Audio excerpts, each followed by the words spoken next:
नमस्कार मैत्रिणींनो, स्वागत आहे तुमचं आणखी एका नवीन व्हिडिओमध्ये. तर आजच्या व्हिडिओमध्ये आपण 2 इंचाची बाही कशी कटिंग करायची याची अगदी सोपी पद्धत बघणार आहोत.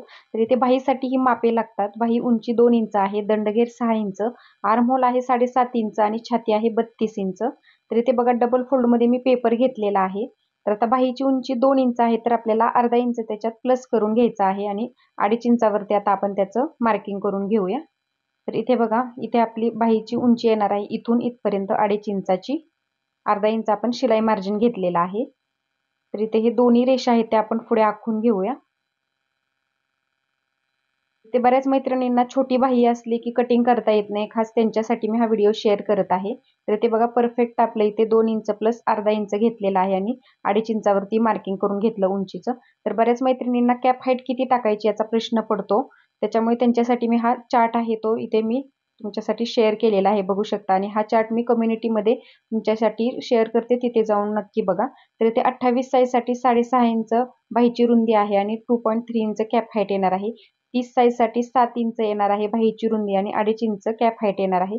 तर आपली छाती आहे 32 इंच, तर 7.5 इंच बाहीची रुंदी कशी घेतली मी तुम्हाला ब्लाऊजवरून मोजून दाखवते. तर इथून शोल्डरच्या इथून असा टेप गोल फिरवत आपल्याला इथे बघा 7.5 इंच 32 साईजसाठी आर्महोल आलेला आहे. तर बऱ्याच मैत्रिणींना आर्महोल मोजता येत नाही, म्हणून मी इथे क्लिअर केलेला आहे, बघू शकता.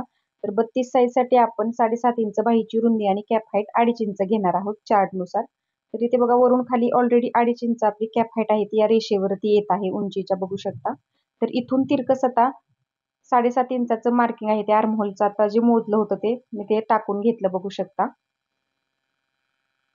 आणि आता सिंपल आपण बाहीचा शेप आहे तो देतो तसा देऊन घेऊया.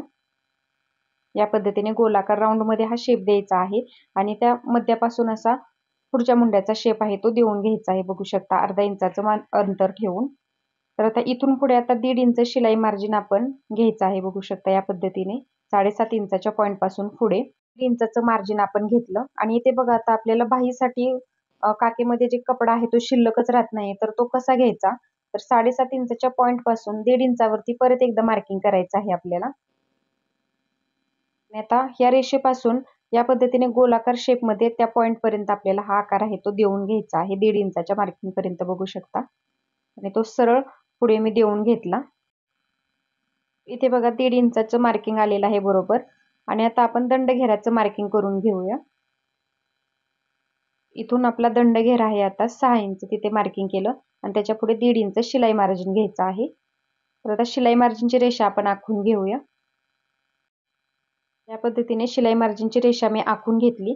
तर आता इथे खालच्या साईडला परत एकदा अर्धा इंच आपल्याला शिलाई मार्जिन आहे ते वाढवून घ्यायचं आहे. या पद्धतीने गोल राऊंड मध्ये मी शिलाई मार्जिन आहे ते आखून घेतलं, बघू शकता. आता इथे परफेक्ट आपली इथे 2 इंचाची बाही आहे ते कटिंग आणि मार्किंग करून तुम्हाला दाखवलेले आहे, बघू शकता. तर हे आता आपण कट करून घेऊया. तर अगदी सोपी पद्धत आहे मैत्रिणींनो. ज्या मैत्रिणींना 2 इंचाची बाही 3 इंचाची बाही कटिंग करताना प्रॉब्लेम्स येतात, त्यांच्यासाठी हा व्हिडिओ बघितल्यानंतर अगदी आरामात आता 2 इंचाची बाही 3 इंचाची बाही त्या कटिंग करणार आहेत. तर अगदी सोपी पद्धत आहे. मी आता बाही तुम्हाला ही सरळ करून दाखवते. या पद्धतीने बाही आपली दिसणार आहे. या स्लीव्हजला तुम्ही कॅप स्लीव्ज पण बोलू शकता मैत्रिणींनो. उडती बाही, थोडक्यात कमी इंचाची बाही असते ती अशी उडती बाही होते. तर इथे बघा या पद्धतीने आपली 2 इंचाची परफेक्ट बाही आहे ती मी कट करून दाखवलेली आहे. त्याच्या खालच्या साईडने बाही कशी जोडायची मी तुम्हाला दाखवते. आता समजा हा आपला कपडा आहे आणि असा गोलाकार शेप मध्येच आता तो आपल्याला कट करून घ्यायचा आहे खालच्या साईडने, बघू शकता. या पद्धतीने 1 इंचापर्यंत आणि तो सरळ बाजूवरती ठेवायचा आहे आपल्याला. आणि नंतर आतल्या साईडला या पद्धतीने टर्न करून तो फिनिशिंग करून घ्यायचा आहे. तर अगदी सोपी पद्धत आहे बाही कटिंग आणि स्टिचिंग करायची. तर 2 इंचाची बाहीचं कटिंग तुम्हाला कसं वाटलं नक्की मला कमेंटमध्ये सांगा. आणि व्हिडिओ आवडला असेल तर व्हिडिओला एक लाईक करा आणि चॅनलला सबस्क्राईब करून बाजूचं बेल आयकॉन आहे ते ऑलवर सेट करा, म्हणजे ज्यावेळेस मी नवीन व्हिडिओ टाकेल त्याची सूचना तुम्हाला सर्वात अगोदर येणार आहे. तर इथे स्टिच झाल्यानंतर बाही आहे ती आपली अशी दिसणार आहे आणि शिलाई मार्जिन पण आपलं बरोबर परफेक्ट येतं मैत्रिणींनो. तर या पद्धतीने नक्की बाही कटिंग करा आणि कमेंटमध्ये मला नक्की सांगा तुम्हाला अजून कोणतं कटिंग हवं असेल तर. धन्यवाद.